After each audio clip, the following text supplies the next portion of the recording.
Ivanov, comédie ou drame? Ivanov, c'est la première pièce écrite en seulement 10 jours du grand, de l'unique, de l'incontournable Anton Tchekhov. La première?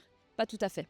Elle découle d'une pièce que le dramaturge russe écrit à 18 ans et qui sera nommée bien plus tard Platonov. Ivanov, c'est d'abord une comédie jouée à Moscou en 1887. Scandale total. Alors, Ivanov devient un drame joué à Saint-Pétersbourg en 1889. Triomphe unanime.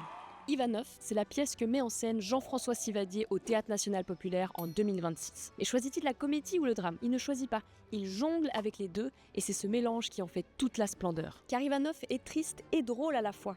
Comme son personnage éponyme, les deux sont des tragicomiques. Ivanov n'a plus d'amour pour sa femme, Anna Petrovna, d'origine juive, qui s'est convertie pour l'épouser et qui est maintenant tuberculeuse. Ivanov n'a plus d'envie, de joie, de perspective. Ivanov n'a plus d'argent, propriétaire foncier peut-être, mais propriétaire ruiné. Par contre, Ivanov a des dettes, beaucoup de dettes, qu'il doit à son ami Lebedev, chez qui il passe son temps. Beaucoup de temps, car du temps il n'a plus que ça. Et chez Tchekhov, on ne sait jamais qu'en faire de son temps.